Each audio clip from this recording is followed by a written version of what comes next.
And that, of course, was a Greek festival. But right now, we're not talking about Greece. We're talking about Honduras. Connie is an amazing photographer. You're going to see some of her photographs here. But she has done a lot with Afghanistan. She's been in various countries. She is a global photographer. But this time she's concentrating on Honduras, and we're going to find out what project she's involved with. Connie, welcome to the show, and tell us a little bit about what you're doing. It's good to be here again. Yeah. It's been a long while. I started going to Honduras about 3 years ago, and my cousin got me involved with this organization called New York Help. And they work in a community up in the mountains northeast of San Pedro Sulu, and it's an incredibly, incredibly poor area. A lot is done through bartering. They don't have a whole lot of money. It's just incredibly, incredibly poor. And they built a health clinic, and that's how they got started.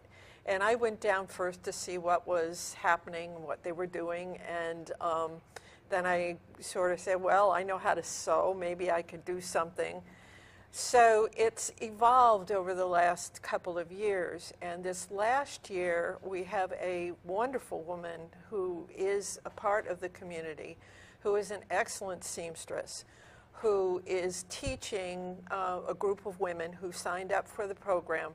The goal was there are 12 villages within this tribe, and the goal was to get representatives from each of these different villages to come to the clinic where we had 2 sewing machines, and they would learn how to sew. And these are treadle machines. And these are treadle sewing machines. Because I'm sure they don't have a lot of electricity. Learning how to sew there is a total different process than it is here. Because a treadle is a lot different. Not only do they not have electricity, they also don't have patterns. So they learn how to make their own patterns. Oh. So they really, really are becoming designers and seamstresses in a very different way than most people who learn how to sew They'll go here. to a singer pattern and do it. Yeah. Let's take a look. Well, I guess they're starting to do the photos. Let's take a look and talk about these. We also wind up working with the local schools, and I love these photos. We did a survey of some of the village schools in the southern part of the community to find out what the teachers need. And they need money for supplies. Is this like the area that you're going And to? this is the area that we walked through, up and down hills. It's beautiful. The countryside is really, really quite beautiful. And they have the ability to grow a lot of their own foodstuffs. So that they can be more self-sufficient in that way. Mm-hmm. But they're incredibly That's a great poor. shot, This is a gentleman that led us around a lot, and very, very, gosh, I had more fun photographing him. And he kind of would look at me a little weird, but he got used to my camera after a while, and he always had these bright shirts on, and it was really fun to photograph. And he was one of the elders in the community who was helping us walk around to these different communities. And it's always fun there. You know, you ask, well, how long will it take to get to such and such a place? Oh, 45 minutes.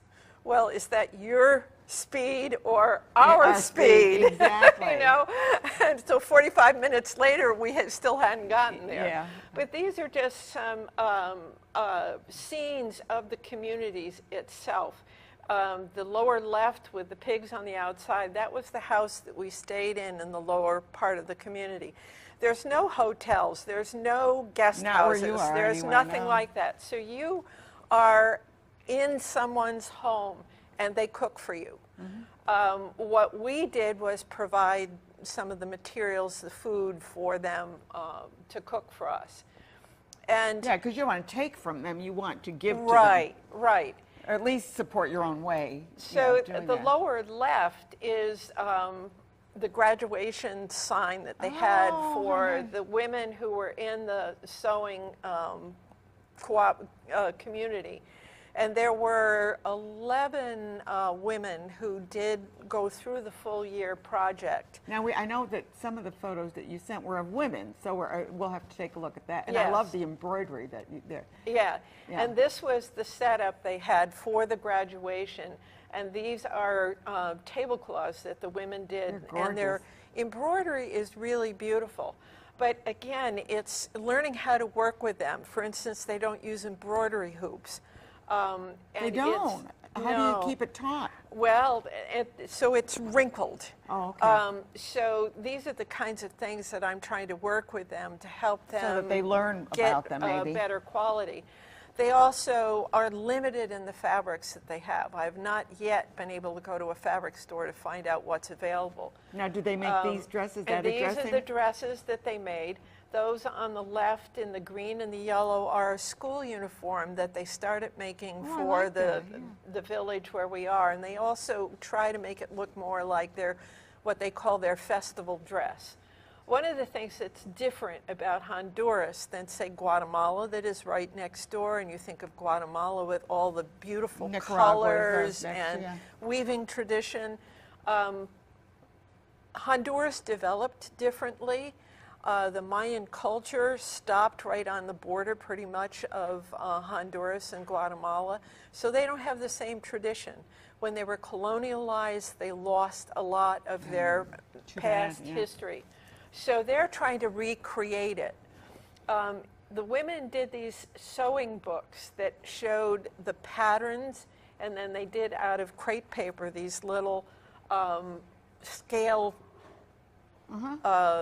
models of all these different things, different kinds of skirts, blouses, collars. Now, are these the clothes they're wearing? Did they make those? And they made those. Wow. They made their own blouses and skirts, and they all were dressed the same for the exhibition. The woman who teaches the sewing is the one in the upper left with the red shirt on, and that's her daughter. And these are the women that were in the program. Now our next step is to take the women and in their community give them a treadle sewing machine that then other women from that community can come in and learn to sew as well. How do you even find these treadle machines? I mean, I thought they were obsolete. No, not at all. There are a couple of places where we can purchase them. Okay. The biggest issue is how do you get the treadle sewing machine up the mountain? The roads are not what we would call roads at all. They're ditches, they're overgrown. And God help you if it rains. And you put things on donkeys and on horses, and so it's going to be quite interesting. There are some areas in the communities where there are nothing but paths, no roads This to looks these like areas. a painting. She was the mother of one of the women that was in the class, and I just loved watching her. This just looks like it could be out of the, out of any art gallery. She was such a sweetheart, and again, this was us hiking through the mountains. So and it is mountainous there too. Really, and we're really. I naively thought I could get this program going in a relatively short period of time. So I know that I have 3 to 5 years more before. And whether it works or not, we don't know for sure. We just have to kind of roll it down the alley and try and see. We hoped that the women would have more skills sooner. But they've never done it. I mean, one of the best stories is there was one young woman, a little bit of a thing, just really tiny, and she was struggling. She could not get the treadle to go without having it back up and just get all messed up. And you could see that she was about ready to run out the door and say, what in the world am I doing here? And so we all went to lunch, and then she came back in, and she figured out if she stood up, she had the power then to keep it going. And the grin on her face when she was realized she could just wonderful to see that she had finally gotten far enough that she felt, okay, maybe I can do this. So we hope eventually that maybe they can make the school uniforms, sell them in the local Keep it in the local town. economy. I have to just announce who's coming So, up next week, okay. but we're going to finish just a minute. Next week coming up, we have the Business of Professional Women's Club. They're having a fashion, maybe fashion here we go. We have the A-Step coming up. We have the FAM Fund, which is a 5K. We were going to talk about Habitat for Humanity, MySci, and also they have the toy thing coming up, and also Schenectady Historical Society. I think they're talking to Farm to Fork. But anyway, getting back to this. So let me just make one statement here before we end.